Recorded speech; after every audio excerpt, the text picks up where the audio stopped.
తీస్పోర్ట్ అంటారు దీన్ని. ఇది యూకేలో ఉంది.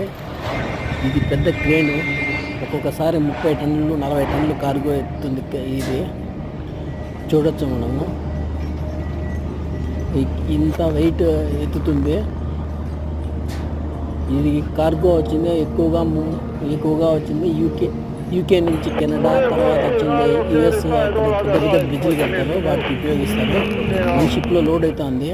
అక్కడ ఇద్దరు పోతున్నారు, పోకూడదు అలాగా అని చెప్పాము మనకి. చూడొచ్చు మన హ్యాచ్ నెంబర్ 5 హ్యాచ్లో వచ్చింది. ఇది ఈ బ్లాక్స్ వచ్చింది పెడతాండారు.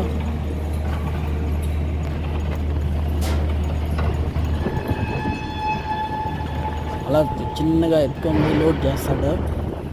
చాలా జాగ్రత్తగా లోడ్ చేయాలా, లేకపోతే యాక్సిడెంట్స్ అయ్యే ఛాన్సెస్ ఉన్నాయి, లేదా డ్యామేజ్ అయ్యే ఛాన్సెస్ ఉన్నాయి. చూడొచ్చు మనము. ఆ లోడర్ పైన పెడతాడు.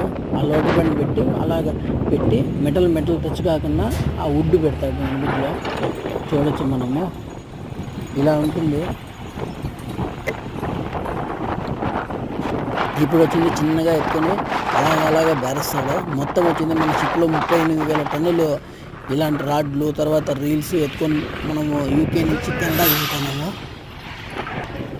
సీమెన్ లైఫ్ ఇట్లాగే ఉంటుంది. ఈ ఐరన్ లోడ్ చేస్తే ఎక్కువగా రోలింగ్ అవుతుంది, రోలింగ్ పిచ్చింగ్ ఎక్కువ అవుతుంది. మేము వచ్చింది ఈ చూసుకొని ఉండాలా, వాళ్ళు సరిగా ఈ వుడ్ పెడుతున్నారా లేదా అనేసి. ఆ వుడ్ పెట్టకపోతే మెటల్ టు మెటల్ టచ్ అయ్యి షిప్ డ్యామేజ్ అవుతుంది. తర్వాత వచ్చింది కార్గో డ్యామేజ్ అవుతుంది. చూడొచ్చు మనము. ఇది వచ్చింది 25 మీటర్లు పొడవు, మళ్ళీ వచ్చింది 23 మీటర్ల వెడల్పు ఉంది. ఇది చూడొచ్చు.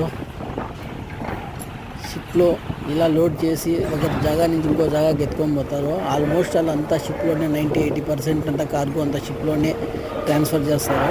ఈ ఐరన్ కావచ్చు, ఫెర్టిలైజర్ కావచ్చు, తర్వాత లైమ్ స్టోన్ కానీ, సిమెంట్ కానీ ప్రతి ఒక్కటి షిప్లోనే అవుతుంది. పెద్ద పెద్ద బస్సులు కానీ ప్రతి ఒక్కటి మెటీరియల్ కంటైనర్లు అంతా పెద్ద షిప్లు ఉంటాయి. నా ఛానల్ లైక్ చేయండి, సబ్స్క్రైబ్ చేయండి, షేర్ చేయండి. Okay voice. షిప్ లైఫ్ ఇలా ఉంటుంది. డ్యూటీలో వచ్చి 4 గంటలు పని చేయాలి.